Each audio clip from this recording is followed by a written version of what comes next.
Police ఎవరైనా సరే అక్రమంగా అరెస్ట్ చేసి అంటే ఇవాళ అరెస్ట్ చేస్తారో 4-5 రోజుల పాటు పోలీస్ స్టేషన్లోంచి వాళ్ళని కొట్టి ఆ తర్వాత తీసుకెళ్ళి కోర్టులో సబ్మిట్ చేయడం.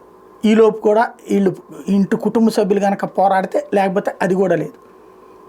ఒకప్పుడు అట్లాంటి దాంట్లో అసలు పోలీస్ స్టేషన్కి పట్టుకెళ్ళడమే అరాచకం అని చెప్పినటువంటి వాళ్ళు ఇప్పుడు ఈ విధంగా చేసుకొస్తున్నారు. ఈ దశలో కోర్టులు ఇన్వాల్వ్ అయ్యి ఆ సీసీ క్యామ్ ఫుటేజీలు అడుగుతున్నాయి. అడిగిన ప్రతిసారి ఆ సీసీ క్యామ్స్ పనిచేయట్లేదని పోలీసులు చెప్తున్నారు. ఎందుకు పనిచేయట్లేదంటే కోతొచ్చి పీకింది, పిల్లొచ్చి లాగింది, దానివల్ల పనిచేయట్లేదు అన్నటువంటి.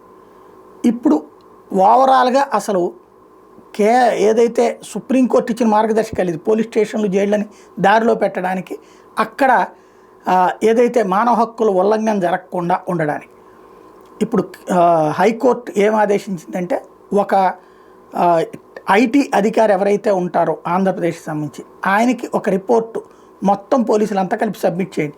ప్రతి డిఎస్పీ పరిధిలో ఉన్నటువంటి పోలీస్ స్టేషన్లు ఎన్నైతే ఉన్నాయో ఆయా పోలీస్ స్టేషన్లు అన్నింటిలో సీసీ కెమెరాలు ఉన్నాయా లేవా, ఈ సీసీ కెమెరాలు పెట్టమంటే ఏ రిసెప్షన్ దగ్గర పెట్టారా, టోటల్గా లాకప్ కనిపించాలి అక్కడ, అట్లాగే లోపల ఉండాలి సీసీ క్యామ్స్, అట్లాగే ఏడాది పాటు ఆ స్టోరేజ్ ఉండాలి.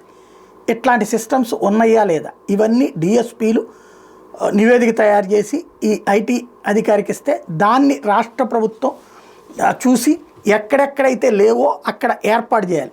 జైళ్ళల్లోనూ ఉండాలి, అట్లాగే పోలీస్ స్టేషన్లో ఉండాలి.